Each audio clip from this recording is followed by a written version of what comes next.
Hello students and welcome back to mind में classes भाई। तो भाई आज हमारा मैथ्स के ऊपर हमारा इंपॉर्टेंट क्वेश्चन के लिए भाई 7th लेक्चर है।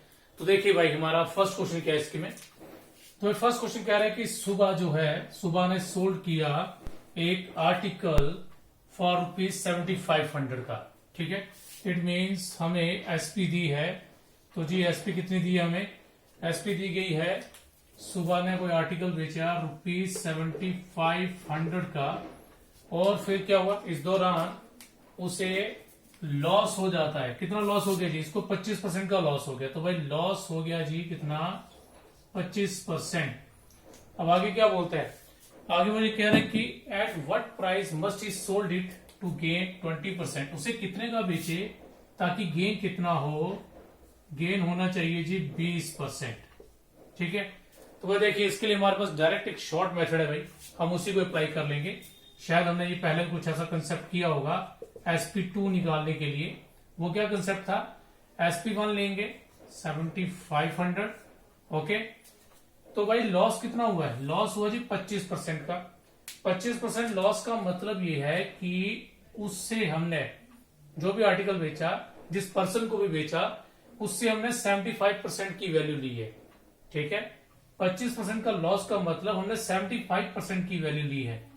तो गिवन एसपी को जितने परसेंट से बेचा है उससे डिवाइड करेंगे इनटू, और दूसरे केस में क्या कह रहे हैं? दूसरे केस में कह रहे हैं जी हमें 20% कमाना है, 20% प्रॉफिट चाहिए। तो इट मीन्स मुझे 120% के हिसाब से उसे बेचना पड़ेगा। बस वही सिंपल सा एक कंसेप्ट लगेगा। देन उसके बाद हम काटा पीटी करके आंसर निकाल सकते हैं भाई। तो ये कितना आ गया जी हमारे पास? ये 100 आ गया। तो 100 को जब इससे करेंगे तो it is 1 2 and 000, it means 12,000। तो 12,000 इज द राइट आंसर। ठीक है भाई, दोबारा एक बार देख लीजिए क्या है। आपको SP1 दी थी, फर्स्ट केस में लॉस था 25%, दूसरे में गेन चाहिए 20%।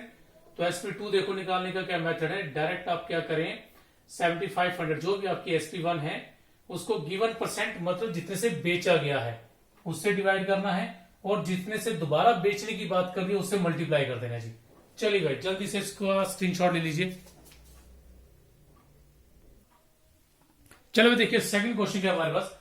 तो सेकंड क्वेश्चन में कह रहे हैं एग्जामिनेशन में क्या हो गया?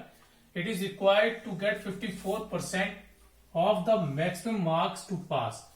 अगर किसी बच्चे के 54% मार्क्स आते हैं तो उसे पास माना जाएगा।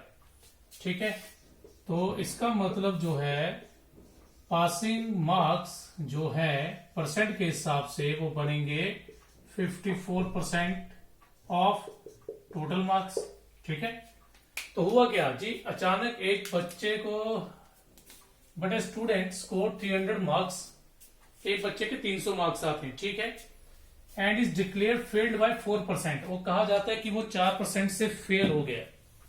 एक बच्चे के 300 मार्क्स आते हैं और वो 4 मार्क्स से क्या हो गया जी? सॉरी 4% से फेल हो रहा है। ठीक है, तो जो स्टूडेंट है, तो स्टूडेंट गॉट कितना भाई? 300 मार्क्स।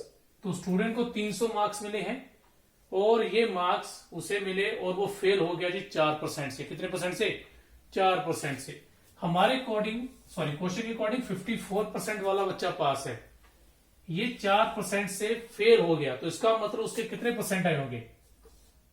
54% माइनस 4%, तो इसका मतलब उसके 50% मार्क्स हैं। तो 50% ऑफ टोटल मार्क्स कितना है जी? 300 है। तो भाई देखिए अगर 50% 300 है तो भाई 100% कितना होगा? ठीक है, बिल्कुल बहुत सही भाई, आप लोगों ने निकाल भी दिया होगा। तो भाई 50% अगर इतना है तो 100% मतलब 2 से मल्टीप्लाई हुआ है। तो यहां भी 2 से मल्टीप्लाई करेंगे तो कितना आएगा? 600। तो 600 इज द राइट आंसर जी। ठीक है जी, चलिए भाई जल्दी से स्क्रीनशॉट लीजिए इसका। चलो देखिए नेक्स्ट क्वेश्चन क्या हमारा। नेक्स्ट क्वेश्चन में कह रहे हैं कि डायमीटर ऑफ ए सर्कल, एक सर्कल का डायमीटर दिया जी, और वो डायमीटर कितना कहा उसने? सर्कल का डायमीटर 7.7 सेंटीमीटर। कह रहा है फाइंड इट्स पेरीमीटर। ठीक है, अच्छा भाई ध्यान सुनिएगा, एक पेरीमीटर कुछ नहीं होता भाई। पेरीमीटर का मतलब सर्कमफ्रेंस होता है इन केस ऑफ सर्कल। तो वो यहां पर सर्कमफ्रेंस के बारे में बात कर रहा है। तो कहीं पेपर में ऐसा क्वेश्चन आ जाए पेरीमीटर लिखा है सर्कल के केस में, तो कंफ्यूज नहीं होना है। पेरीमीटर का मतलब यहाँ पे सरकमफ्रेंस है। तो देखिए भाई डायमीटर हमें कितना दिया है, डायमीटर 7.7 सेंटीमीटर है, ठीक है। और जो हमारा सरकमफ्रेंस होता है, सरकमफ्रेंस का फॉर्मूला होता है जी, एक तो होता है 2πr और दूसरा होता है जी πd। ये हम तब यूज कर लेते हैं जब रेडियस दिया हो। जब डायमीटर है तो हम ये यूज करेंगे। तो पाई 22/7, डायमीटर कितना जी, डायमीटर जी 7.7। तो भाई मैं डेसिमल अगर हटा दूं तो डेसिमल के प्लेस पर नीचे 1 और उसके बाद एक डिजिट है तो एक 0, तो ये इस तरह से आ जाएगा, ठीक है जी। अब जो चीजें इसमें कटती हैं उसे काट सकते हैं। तो ये 7 1s एंड 11s, तो आ गया जी 22 इंटू 11/10। तो भाई 22 को 11 से अगर मल्टीप्लाई करेंगे तो हमारा आंसर आएगा 242/10, ठीक है। और पॉइंट है तो एक के बाद डेसिमल आ जाएगा, 24.2 centimetre is the right answer. ये बी पार्ट आ गया जी। तो लीजिए फिर सर्कमफ्रेंस यानी कि पेरीमीटर ऑफ सर्कल निकल गया। चलो स्क्रीनशॉट लीजिए जल्दी से। चलिए जी भाई देखिए फोर्थ क्वेश्चन क्या हमारे पास। तो फोर्थ क्वेश्चन में कह रहे हैं कि 500 मीटर लॉन्ग ट्रेन, एक 500 मीटर लंबी ट्रेन है जो क्रॉस करती है एक पोल को 50 सेकंड में, तो जी उसकी स्पीड निकालने के लिए बोला है। तो भाई बहुत सिंपल सा क्वेश्चन है। देखिए अगर आपको याद होगा मैंने बताया था, अगर ट्रेन किसी पोल को अगर क्रॉस करे, पोल को, ट्री को, किसी स्टेशनरी पर्सन को, तो उस केस में जो डिस्टेंस होता है वो ट्रेन की लेंथ ली जाती है। तो इस केस में हमारे पास जो डिस्टेंस है वो है जी 500 मीटर, ठीक है। और टाइम कितना दिया है, टाइम दिया है जी 50 सेकंड। तो हमें क्या निकालने के लिए बोला है, जिसने बोला स्पीड। तो स्पीड का फॉर्मूला क्या रहता है जी, डिस्टेंस अपॉन टाइम रहेगा। तो भाई डिस्टेंस कितना है, डिस्टेंस है जी 500 अपॉन 50 करेंगे तो 50/5 आ गया 10 मीटर पर सेकंड, ठीक है। तो लो भाई स्पीड आ गई 10 मीटर पर सेकंड। अब वो हो सकता है कुछ बच्चे क्या करें, 10 ना आ गया जी तो फर्स्ट ऑप्शन ये है टिक लगा दें, तो भाई ये गलत होगा, क्योंकि हमारी जो स्पीड 10 आ रही है, मान लिया ऑप्शन में भी 10 है, बट ये 10 मीटर पर सेकंड आ रही है और ये ऑप्शन है 10 किलोमीटर पर आवर। तो इस चीज का ध्यान रखना है। हमारे पास अगर देखो लेंथ मीटर में है और जो टाइम सेकंड में है, तो स्पीड मीटर पर सेकंड में निकलेगी। तो फिर आंसर अगर मीटर सेकंड में है तो बिल्कुल सही चलेगा, लेकिन यहाँ किलोमीटर पर आवर में है। तो इसका मतलब अब स्पीड को कन्वर्ट करना पड़ेगा हमें किलोमीटर पर आवर में। और स्पीड को जब भी किलोमीटर पर आवर में करना हो, मीटर पर सेकंड को किलोमीटर पर आवर में करना हो, तो उसे 18/5 से मल्टीप्लाई किया जाता है। तो 5 1s एंड 5 2s, तो ये आ गए 36। It means D part. तो D part is the right answer जी। चलिए भाई जल्दी से स्क्रीनशॉट लीजिए इसका। चलिए भाई देखिए फिफ्थ क्वेश्चन क्या हमारा। तो भाई फिफ्थ क्वेश्चन कह रहा है फाइंड द सम। आपको सम निकालने के लिए क्या है, किसका सम निकालने जी, smallest and the largest fraction. भाई इसमें जो सबसे स्मॉलेस्ट जो लार्जेस्ट फ्रैक्शन है आपको वो लेनी है और उनका क्या करना है जी, आपको सम लेना है, ठीक है। तो भाई एक तरीका तो हो गया कि इसमें हम क्या करें कि इनका एलसीएम लेके कर लें, काफी लेंथ ही जाएगा। एक और तरीका होता है जी हम ऊपर क्या करें, जीरोस लगा दें, देन डिवाइड करके पता चल जाएगा सबसे छोटा या लार्जेस्ट कौन है। तो भाई इन सबसे भी एक शॉर्ट मेथड रहता है, लेकिन वो कभी कभार यूज होता है भाई, हर किसी केस पे यूज नहीं होता है वो, क्योंकि उसके लिए कुछ कंडीशन है। तो वो कंडीशन यहाँ पे लागू हो रही है, चल रही है वो कंडीशन यहाँ पर, तो इसलिए मैं वो मेथड यहाँ जरूर यूज करूंगा। अब देखो क्या मेथड है वो, देखिए भाई जरा अगर ध्यान से देखें भाई, ये सारी की सारी क्या है, प्रॉपर फ्रैक्शन। प्रॉपर फ्रैक्शन वो होती है जिसमें न्यूमरेटर छोटा हो और डिनोमिनेटर बड़ा, इसे प्रॉपर फ्रैक्शन कहा जाता है, ठीक है। ये सारी की सारी प्रॉपर फ्रैक्शन है। तो भाई अगर प्रॉपर फ्रैक्शन हो और अगर उनका डिफरेंस सेम हो, देखिए डिफरेंस कितना है, 1, ये भी डिफरेंस 1 है, डिफरेंस 1, डिफरेंस 1 एंड डिफरेंस 1, हर एक केस में डिफरेंस कितना है, 1 है। तो अगर कभी ऐसा केस आ जाए, प्रॉपर फ्रैक्शन है और डिफरेंस हर केस में सेम है, जैसे यहाँ पे 1 1 का डिफरेंस है, किसी में 2 2 का हो सकता है, 3 3 का हो सकता है, मतलब अगर डिफरेंस सेम आ रहा है तो इसके लिए डायरेक्ट क्या होता है, तो डिनोमिनेटर या न्यूमरेटर कुछ भी उठा लीजिए, फिलहाल मैं न्यूमरेटर लेके चलता हूं। जहां न्यूमरेटर सबसे छोटा है वो सबसे स्मॉलेस्ट नंबर, तो भाई स्मॉलेस्ट फ्रैक्शन आ गई, और जहां न्यूमरेटर सबसे बड़ा है वो आगे जी लार्जेस्ट फ्रैक्शन। तो क्या करना है जी, इन दोनों का हमें सम लेना है। तो दोबारा सुन लीजिए भाई, ऊपर जिसके सबसे छोटा नंबर होगा वो स्मॉलेस्ट, जिसके ऊपर सबसे बड़ा नंबर होगा वो लार्जेस्ट। तो चलिए भाई सम लेंगे किसका, 8/9 एंड 1/2 का। तो एलसीएम आ गया जी 18, 8 2 सा कितना आएगा 16, 9 1 सा 9 आ गया। मैंने इनको आपस में किया, कभी एलसीएम लेने में प्रॉब्लम हो तो इनको आपस में कर लीजिए तो आपको एलसीएम मिल जाएगा, देन क्रॉस मल्टीप्लाई कर लीजिए। तो ये आ गया जी 25/18। तो 25/18 ए पार्ट है जी हमारा। ठीक है, चलिए भाई जल्दी से स्क्रीनशॉट लीजिए इसका। चलिए जी भाई देखिए 6th क्वेश्चन क्या हमारे पास। 6th क्वेश्चन कह रहा है जी average height of 4 girls. 4 girls हैं जिनकी एवरेज हाइट कितनी है सॉरी एवरेज हाइट उनकी है जी 150। तो आगे क्या कह रहा है, इज द एवरेज ऑफ, मतलब average height of first 3 girls. कह रहा है जो पहली 3 लड़कियां हैं उनकी एवरेज हाइट कितनी है जी 148। तो find the height of the 4th girl. तो जो 4th गर्ल है उसकी हाइट कितनी होगी। तो भाई यहां पर आप 2 केस बना सकते हैं, first case and second case. ठीक है जी, तो देखिए भाई सबसे पहले नंबर ऑफ गर्ल्स कितनी है फर्स्ट केस में 4, एवरेज कितनी है जी 150। तो सम कितना आएगा भाई, सम होता है number into average, average into number करो सम पता चल जाता है। तो ये आ जाएगा जी सम हमारे पास 600। अब केस सेकंड में देखिए क्या, केस सेकंड में जी हमारे पास गर्ल्स टोटल हैं 3। तो नंबर कितना है जी 3 है, एवरेज कितनी है जी 148 है, एंड द सम इज वही सेम नंबर इंटू एवरेज है, एवरेज इंटू नंबर। तो भाई ये कितना आ रहा है जी हमारे पास, ये 24 to 8 इज लगभग भाई 444 आ जाएगा। ठीक है, तो भाई जो 4 गर्ल्स हैं उनका जो हाइट का सम है वो 600 है। ठीक है, और जो 3 गर्ल है उसमें से उनका जो हाइट है उसका सम कितना है 444। तो इसका मतलब जो 4th गर्ल है उसकी हाइट कितनी होगी, 4th गर्ल्स हाइट कितनी आएगी भाई, टोटल हाइट में से मतलब चारों की हाइट में से जो 3 गर्ल्स है उनकी हाइट माइनस कर दीजिए, it is 156। 156 means A part.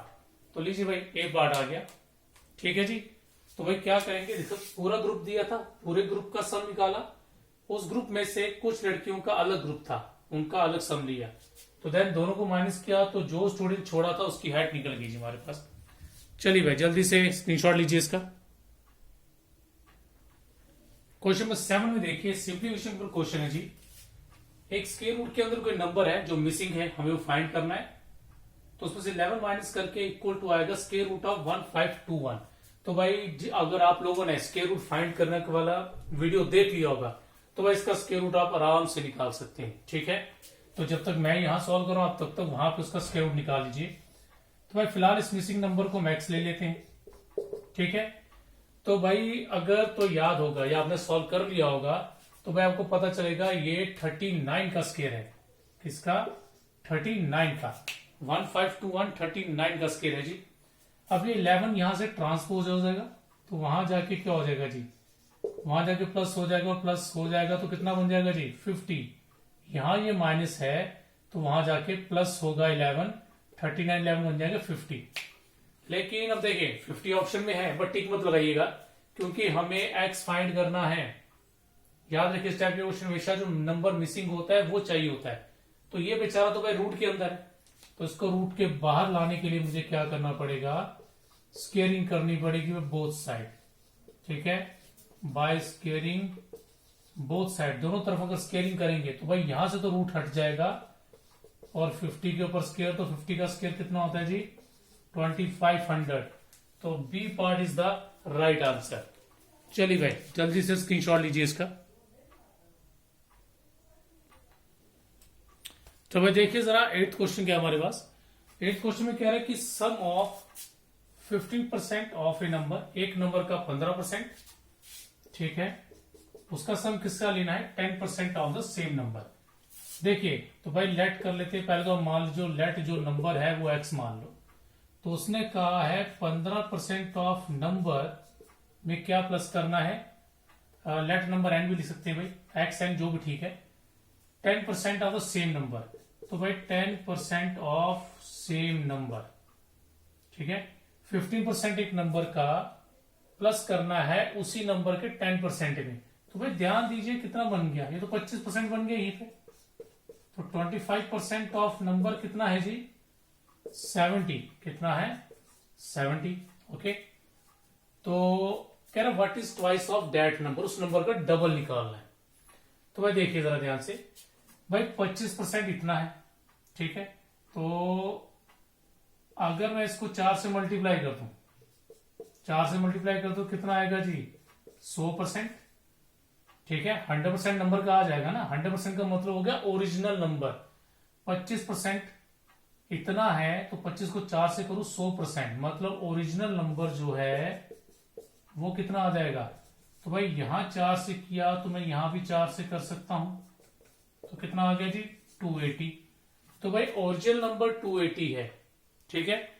लेकिन वही सेम गलती आप कर सकते, देखो 280 यहां पर भी है, उसको यहां टिक लगा दो आप, लेकिन उसने क्या बोला है, ट्वाइस ऑफ दैट नंबर, मतलब उस नंबर का डबल चाहिए, मतलब 100% नहीं चाहिए आपको, उस नंबर का क्या चाहिए 200%। तो 2 से मल्टीप्लाई करना पड़ेगा जी हमें, तो 2 से मल्टीप्लाई किया तो कितना आ गया जी 560, तो 560 इज द राइट आंसर, ठीक है भाई। ये आप इसको बस स्क्रीनशॉट ले लीजिए। मैं अगर इसको तो आपने नॉर्मल तरीके से सॉल्व करना है तो मैं वो भी बता देता हूं आपको, जल्दी से स्क्रीनशॉट लीजिए इसका। चलो देखिए भाई, अगर इसको नॉर्मल तरीके से हम करते तो हम किस तरह से कर लेते इसको, तो भाई 25% हमें दिया, 25% मतलब 25/100 into number equal to 70, 25 1s है 25 4s है, तो यहां मेरे पास आएगा number by 4 equal to 70, 4 multiply करेगा तो रिक्वायर्ड नंबर आ गया जी 280। लेकिन मुझे ट्वाइस चाहिए, तो ट्वाइस ऑफ नंबर क्या आएगा, ट्वाइस ऑफ 280 इक्वल्स टू 560। तो भाई दोनों में से जो तरीका ठीक लगे आप उससे कर सकते हैं इस तरह का क्वेश्चन। चलिए भाई जल्दी से स्क्रीनशॉट लीजिए इसका भी। चलिए भाई देखिए 9th क्वेश्चन क्या है जी, 9th क्वेश्चन भाई ये हमारा नंबर सिस्टम से आया है, कह रहा find the unit place digit of, इसका यूनिट प्लेस डिजिट निकालना है। यूनिट प्लेस डिजिट मतलब आखिरी डिजिट निकालना है। तो नंबर क्या है जी 754 raise to power 164 and 351 raise to power 75। तो भाई अगर आप लोगों ने यूनिट प्लेस वाला कंसेप्ट टॉपिक देखा होगा जब नंबर सिस्टम कराया था मैंने, तो आप देखकर समझ सकते हैं कि इसका आंसर क्या आने वाला है। तो फिर भी अगर नहीं है तो भाई देखिए क्या करना है, कोई भी अगर नंबर आपको दिया हो तो उसकी पावर को 4 से डिवाइड किया जाता है, और जब भी 4 से डिवाइड करना है किसी नंबर को, देखने के लिए कि वो 4 से जाता है कि नहीं, लास्ट के 2 डिजिट लिए जाते हैं। तो भाई यहां पे लास्ट के 2 डिजिट 64 जो है ये 4 से डिविजिबल है। अगर नंबर की पावर 4 से डिविजिबल हो और वो नंबर इवन हो, और वो नंबर क्या हो, इवन, ठीक है, तो भाई यूनिट प्लेस पे हमेशा 6 आता है। क्या आता है, 6 आता है। दोबारा सुन लीजिए, अगर पावर 4 से डिविजिबल हो किसी नंबर की और वो नंबर इवन हो तो उसके यूनिट प्लेस पर 6 आता है जी, ये हमेशा याद रखिएगा। इनटू, हाँ बट अगर मान लो ऑड हो, पावर 4 से डिविजिबल हो, ऑड हो, तो देन उस केस में 1 आता है, ठीक है। उस केस में क्या आता है जी, 1 आता है, ओके। तो भाई देखिए अगर यहां की बात करें तो एक चीज याद रखना, 1 की जितनी मर्जी पावर हो 1 ही रहेगा, ठीक है। 1 की इतनी मर्जी पावर हो 1 आता है, तो इसलिए 6 1 कितना आ जाएगा 6। इट मीन्स अगर इस क्वेश्चन को सॉल्व करें तो यूनिट प्लेस पे 6 मिलने वाला है, ठीक है जी। दोबारा सुनिए, पावर को मैंने 4 से डिवाइड करके देखा, डिविजिबल थी, इवन नंबर था, इससे यूनिट प्लेस पे 6 आएगा। तो भाई 1 के केस में तो 1 ही आता है, तो 6 1 6 बना, तो C part is the right answer. चलिए भाई जल्दी से स्क्रीनशॉट लीजिए।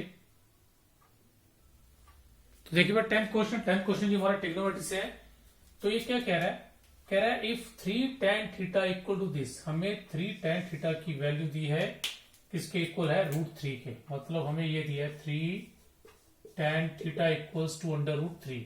तो भाई कभी इस फॉर्म में क्वेश्चन आ जाए तो जो भी आपका ट्रिग्नोमेट्रिक रेशियो है ना उसको अकेला कीजिए।